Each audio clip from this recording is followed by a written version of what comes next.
आप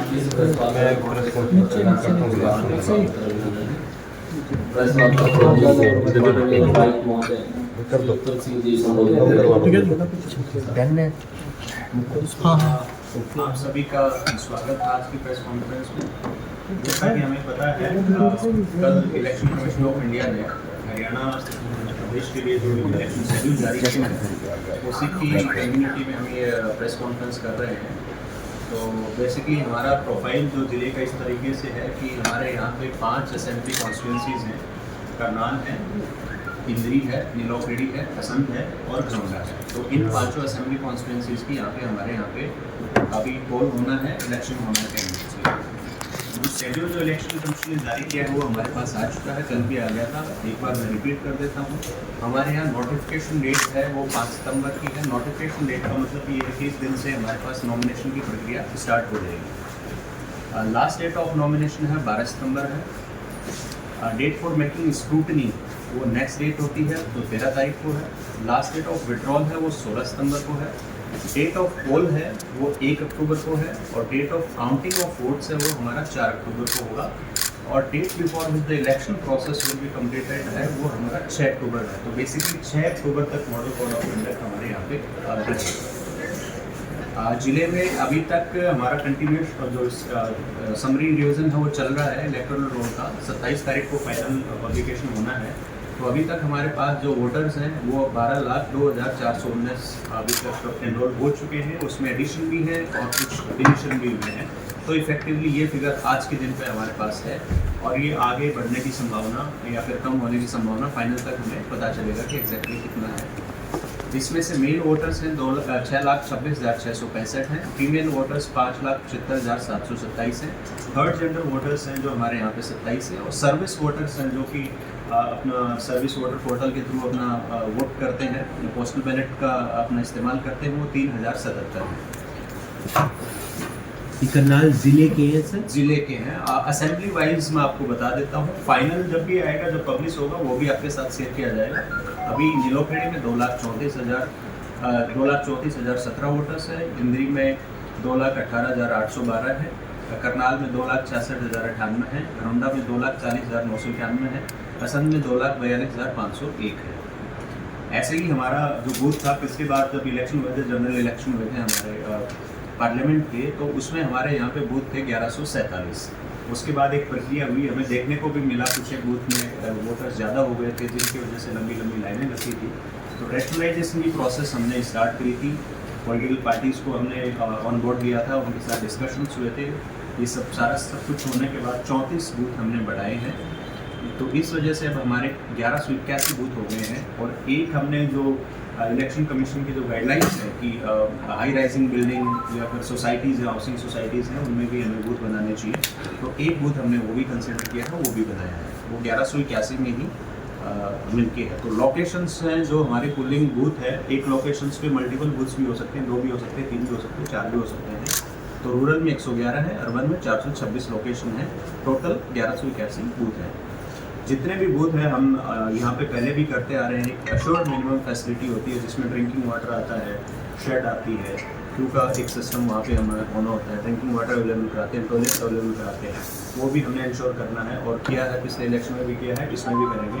assured minimum facility के beyond भी जाके हम कोशिश करेंगे कैसे वोटर्स को ज़्यादा से ज़्यादा पार्टिसिपेशन किया जा सके, क्या समस्याएँ आती हैं, उन समस्याओं को भी एड्रेस करेंगे धीरे धीरे।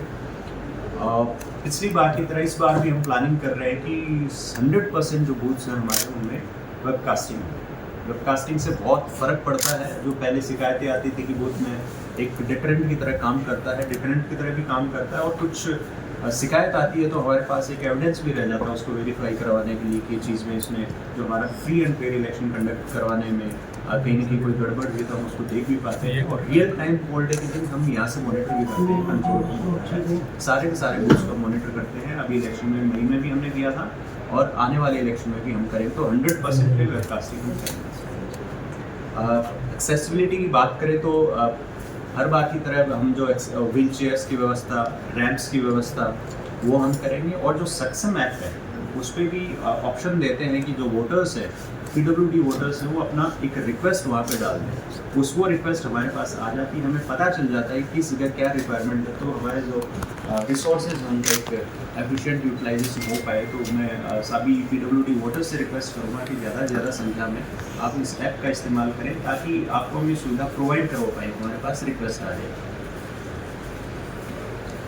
और जैसा कि इन जो कि ब्लाइंड वोटर्स है, उनके लिए रूल स्पेसिफिकली अलाउ करता है कि वो अपने साथ एक कंपेनियन लेके जा सकते हैं, तो उनके लिए भी सूचना है कि वो अपना वोट का इस्तेमाल करें, अपने साथ एक कंपेनियन भी हम अलाउ करते हैं, वो वहाँ से अपने साथ लेके जा सकते हैं। इसके अलावा फैसिलिटेशन में जैसे पोस्टर्स भी हम लगाते हैं जिन पे डिटेल्स होती है, बूथ की डिटेल होती है, कौन कौन कैंडिडेट्स उनकी डिटेल होती है, अप्रूव डॉक्यूमेंट्स कौन कौन से उनकी डिटेल्स होती है, वो अभी मैं आपको बताऊंगा कि कौन कौन से हर बार इलेक्शन कमीशन और भी डॉक्यूमेंट्स उनके समावेश करने की कोशिश करते रहते हैं इलेक्शन कमीशन की तरफ से, तो मैं आपको वो भी बताऊंगा कौन कौन से डॉक्यूमेंट्स हैं जो आप बूथ पे जाके दिखा सकते हैं। वो आपका वोटर कार्ड के बियॉन्ड है, 12 डॉक्यूमेंट्स की और लिस्ट है जो कि यूज़ किए जा सकते हैं, वहाँ पे आपको बताए जा सकते हैं। हमारा TP रेशो है जो कि इलेक्टर्स टू पॉपुलेशन रेशो होता है, वो हमारा 680 है, काफ़ी अच्छा है। मतलब जो मानते हैं हमारा जो प्रोजेक्टेड जो हम पॉपुलेशन मानते हैं 18 से ऊपर वाली जो पॉपुलेशन होगी वो इसी के आसपास की रहती है, तो हमारा बिल्कुल सही है। जेंडर रेशियो 918 है, जो मुझे जहाँ तक याद आ रहा है हमारे जनरल इलेक्शन में 917 था, तो इसका ये मतलब है कि हमारा जो वुमेन वोटर का जो रजिस्ट्रेशन है वो बढ़ा है, 2 पॉइंट से बढ़ा है, ये एक अच्छी बात है। ऐसे ही यंग वोटर्स हैं, वो हमारे पिछले इलेक्शन में 2.17 थे परसेंटेज आता है, इस बार हमारे 2.21 जो है, तो मतलब बेसिकली यूथ और जो वुमेन वोटर्स हैं उन्होंने अपना रजिस्ट्रेशन देखने को चल रहा है कि बढ़ रहा है, तो और मैं उम्मीद करता हूँ कि दोनों असेंबली में एक आपको बनाना है। लेकिन हमने पिछले बार भी डिसाइड किया था, इस बार भी डिसाइड किया था, हर असेंबली में हम 5 रखेंगे। इसके साथ साथ एक वुमेन ऑल वुमेन जो है पोलिंग स्टेशन हम बनाते हैं, जिसमें प्रिजाइडिंग ऑफिसर, पोलिंग ऑफिसर, सारे वहाँ पे जो हमारे इलेक्शन के जो कर्मचारी होते हैं, हमारे ऑफिसर्स होते हैं, वो सारे वुमेन होंगे। वो भी हमने हर असेंबली में अभी तक एक प्लान किया है। ऐसे ही PWD ऑफिसर्स हैं, हमारे प्रिजाइडिंग ऑफिसर्स हैं, उनके लिए भी हमने हर असेंबली में एक किया है। पिछले बार का एक्सपीरियंस बड़ा अच्छा रहा। आज के शाम को जब पूरा वोट प्रोसेस होने के बाद उनके चेहरे पे कॉन्फिडेंस देखने को लग रहा था कि उन्होंने मौका मिला और इतना बेहतरीन तरीके से कराया। आपने भी देखा हो, कहीं भी कोई शिकायत नहीं है कि कहीं भी ऐसे पोलिंग स्टेशन को दिक्कत रही है। ऐसे यूथ वोटर्स का है जो हम अभी इस बार पर असेंबली एक करने की कोशिश कर रहे हैं। अभी ये नंबर मैंने आपको बताया, मिनिमम साइड पर बताया है, हो सकता है हम इसको बढ़ा भी। एक इशू रहता है वल्नरेबिलिटी मैपिंग का, तो वो प्रोसेस हमने जनरल इलेक्शन पार्लियामेंट में करी थी रिसेंटली अभी में, उसमें 122 क्रिटिकल बूथ निकल के आए थे हमारे पास। ये एक्सरसाइज हम फिर से करेंगे क्योंकि अब और इश्यूज भी आ जाते हैं और डायनेमिक्स भी आते हैं, तो वो हमारी प्रोसेस चल रही है वल्नरेबिलिटी मैपिंग की। वल्नरेबिलिटी मैपिंग का बेसिकली पर्पज़ ये है कि वोटर है वो अपना फ्री एंड फेयर मैनर में डाल पाएगा कि नहीं डाल पाएगा, उसको क्या अड़चनें आ सकती हैं, कोई थ्रेट हो सकती है, कोई एक्सेसिबिलिटी का इशू हो सकता है, कोई और वजह हो सकती है, कोई उसको डरा धमका सकता है, कोई ये हो सकता है कि वोट डालने ना जाने से। तो जो भी चीज़ें आती हैं हम उनको देखते हैं, बूथ को सेंसिटिव जो बूथ होते हैं उनको हम पहले से ही तैयारी करते हैं, उन पर डेप्लॉयमेंट भी करते हैं। जनरली देखने में आता है कि क्रिटिकल बूथ्स पे सिर्फ डेप्लॉयमेंट बढ़ाते हैं। डेप्लॉयमेंट के अलावा हमारे कॉन्फिडेंस बिल्डिंग मेजर्स हम वो भी हम करते हैं। वहाँ पे जो जहाँ पे लगता है पर्टिकुलर ग्रुप हो गया, पर्टिकुलर वोटर्स हो गए वहाँ पे जिनको कुछ इस तरह की दिक्कत आ सकती है, तो हम उनसे भी हमारे चैनल्स ओपन रखते हैं। प्रिजाइडिंग ऑफिसर की रिटर्निंग ऑफिसर के जरिए भी हम उनसे बातचीत करते हैं कि ऐसी कोई दिक्कत आने नहीं देंगे, आप आराम से वोट डालिए, अपने मताधिकार का उपयोग कीजिए। दूसरा एक्सपेंडिचर मॉनिटरिंग का, जैसे कि हमें पता है कि फ्लाइंग स्क्वाड्स जिस दिन से हमारा मॉडल कोड ऑफ कंडक्ट लगता है वो उसी दिन से हमें बनानी पड़ती है, तो हमें फ्लाइंग स्क्वाड बनानी है। ऑपरेशंस है, स्टैटिक सर्विलेंस टीम बनेगी जो नाके लगते हैं, वो हमारा फर्स्ट डे ऑफ नॉमिनेशन से स्टार्ट होता है। और बाकी जो मशीनरी है, जो भी हमारा कंट्रोल रूम हो गया, मीडिया सर्टिफिकेशन हो गया, हमारा एक्सपेंडिचर मॉनिटरिंग सेल हो गया, ये हमने एस्टेब्लिश कर लिए हैं और ये फंक्शनल हो गया है। किसी को कोई दिक्कत होती है 1950 पे शिकायत कर सकते हैं अपना वोटर ऐप से, और जो है उस पर शिकायत दे सकते हैं। बेसिकली शिकायत पुराना एक्सपीरियंस ये देखने को मिला है कि वो शिकायत इस तरह की आती है कि मेरा वोटर कार्ड नहीं मिला मुझे, मैंने इसको चेंज करवाया था, ये लेट हो गया है। लेकिन ये चैनल सिर्फ इसीलिए भी सूचना देने के लिए भी इस्तेमाल किया जाना चाहिए कि यहाँ पे ऐसी कोई प्रैक्टिस हो रही है जो कि हमारे इलेक्शन की जो फेयरनेस है वो जो उसको बाधित कर रही है। तो ये चीज़ें भी मैं रिक्वेस्ट करूँगा आपके जरिए कि सब लोगों तक ये पहुँचाए।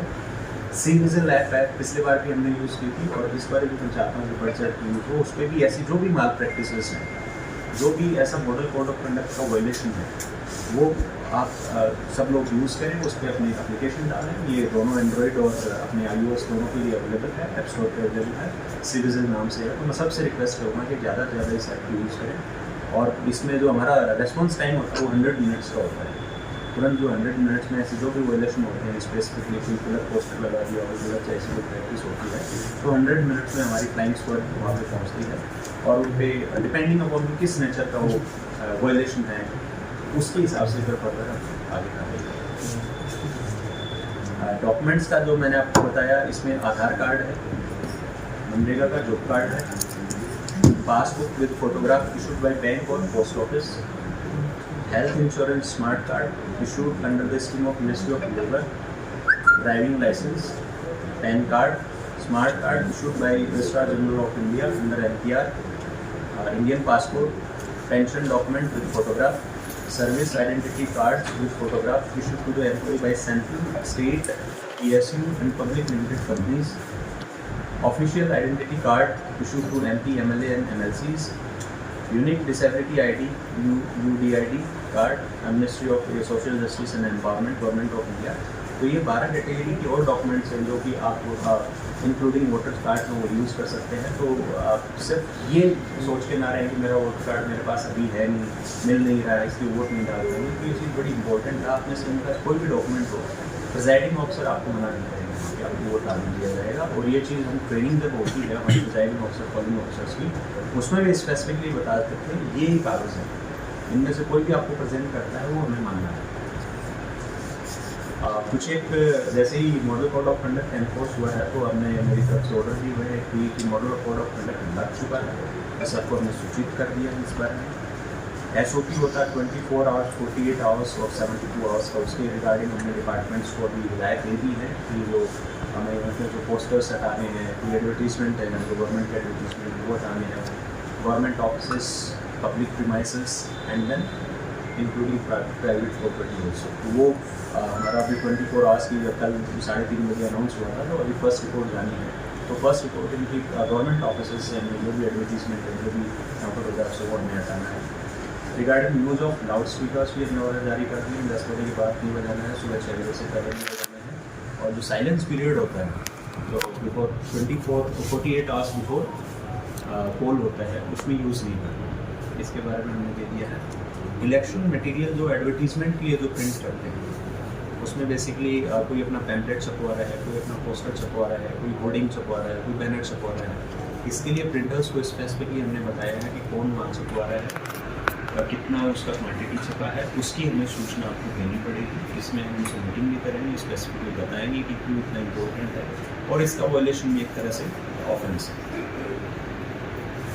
पॉलिटिकल पार्टीज जो अपने ऑफिसेज सेटअप करते हैं, part of their campaign also, political जो कैंपेन चलता है, तो उसमें उसके जो हिदायत होते हैं, बूथ से आपको कितना डिस्टेंस भी करना है, आपको वहाँ पे कितने बाई कितने का आपको एक जो बैनर लगाते हैं वो कितने बाई कितने का बनाना है, रिलीजियस प्लेसेस में नहीं बनाना है। ऑफिस जो ये है, जिनके पास भी आर्म्स इशू हो रखे हैं वो तुरंत जमा करवाएँ। इसमें हमने पहले भी कहा था, ये एक बड़ी नेग्लिजेंस अगर आप जमा नहीं कराते तो it will be fit case for cancellation of licence. तो आप इसको जमा करवाएं। अगर आपको स्पेसिफिक कोई थ्रेट है, कुछ भी है, आपको लगता है कि आपके पास वेपन होना ज़रूरी है इस टाइप के ड्यूरिंग इलेक्शन पीरियड ऑल्सो, तो उसके लिए स्क्रीनिंग कमेटी होती है, उस कमेटी में अपनी एप्लीकेशन दे, वो एग्जामिन होगी और वो डिसीजन लेगी कि आपको रखना है नहीं रखना। बट मैं फिर से सबसे ये रिक्वेस्ट करूँगा कि आर्म्स डिपॉजिट करवा दें। आपको लगता है कि बिल्कुल भी आपका जेन्युइन कोई ऐसा कोई केस बन रहा है जिसमें आपको चाहिए, तो आप स्क्रीनिंग कमेटी पर तुरंत दें, हम तुरंत उस पर फैसला करें। गवर्नमेंट जो रेस्ट हाउसेज और गेस्ट हाउसेज, डाक होटल और सर्किट हाउस ये होते हैं, इसके रिगार्डिंग में हमने एडवाइजरी जारी की है। जितने भी डिपार्टमेंट्स हैं जिनके करनाल ज़िले में रेस्ट हाउसेज हैं, तो बेसिकली इसमें एक लेवल प्लेइंग फील्ड होना चाहिए। एक पर्टिकुलर कोई भी पॉलिटिकल पार्टी है उसका एक उस पर सिर्फ कंट्रोल नहीं होना चाहिए, सबको देना है, बराबर देना है। दूसरा रूल ये है कि जहाँ पे भी इलेक्शन से रिलेटेड ऑफिशियल्स होते हैं वहाँ पे हमें किसी को नहीं, तो ये दो चीज़ें हमें ध्यान रखनी है, सबको हमें इसके बारे में again cash movement during election, cash and liquor बड़ा इम्पोर्टेंट हो जाता है। पिछली बार की अपने इलेक्शन में मैं आपको बताना चाहूँगा 2019 के कंपैरिजन में 2014 के इलेक्शन, 2019 के दोनों इलेक्शन, असेंबली और पार्लियामेंट इलेक्शन, उनके कंपैरिजन में हमारा जो सेकंड हाईएस्ट रहा था उससे भी 2.5 गुना ज़्यादा हमने इस बार सीजर किया है। 2024 के जनरल इलेक्शन हुए थे पार्लियामेंट के, इसमें 2.49 करोड़ का टोटल हमारा सीजर हुआ था।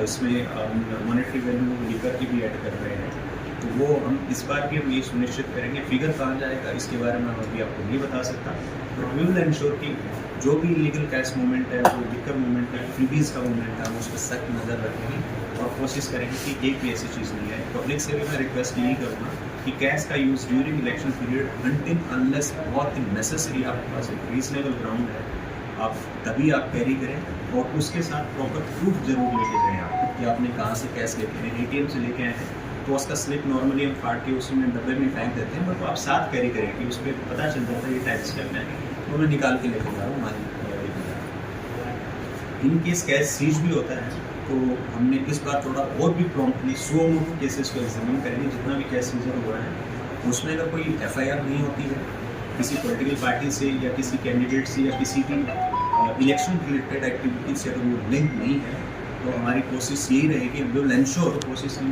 कि विद इन 7 डेज वो केस रिलीज हो जाए। इसके लिए अगर हमारे पास कोई अपनी एप्लीकेशन देता है कैश रिलीज की, कैश नहीं देता है, तो भी वो केसेस हम एग्जामिन करेंगे और जो रिलीज़ होने वाला हो तुरंत रिलीज़ करेंगे ताकि पब्लिक को डिफरेंस ना हो।